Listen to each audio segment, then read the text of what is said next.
নমস্কার বন্ধুরা, আজকে আপনাদের সামনে খুবই সুস্বাদু রেসিপি শেয়ার করব।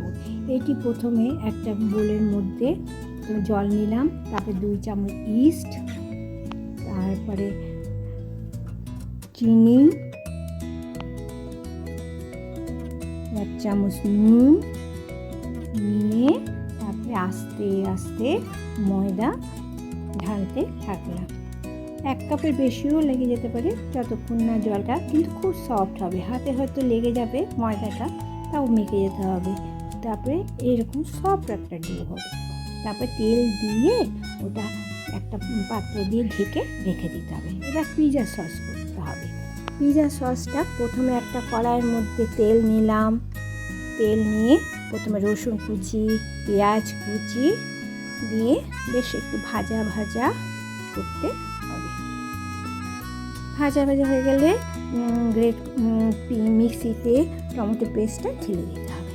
এবার কাশ্মীরি লঙ্কার গুঁড়ো, তারপরে ঝাল করার জন্য একটু লাল লঙ্কার গুঁড়ো, যে যেরকম ঝাল খায় সেরকম ঝাল করতে হবে। তারপরে একটু চিনি, একটু নুন দিয়ে নাড়াচাড়া করতে হবে।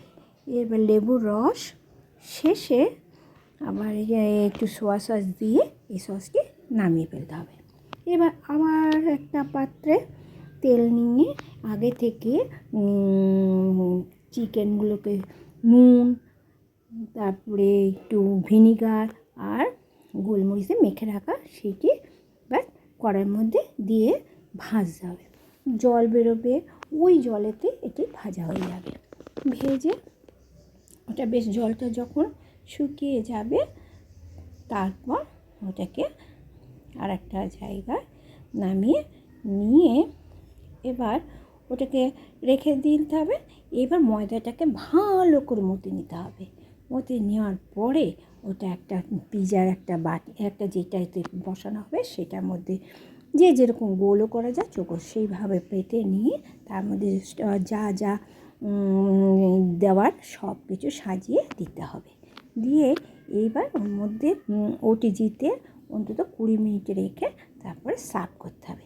যদি এই রেসিপিটি আপনাদের ভালো লাগে আমাকে শেয়ার করবেন, আবার সাবস্ক্রাইব করবেন, এমনকি লাইক করবেন। ধন্যবাদ।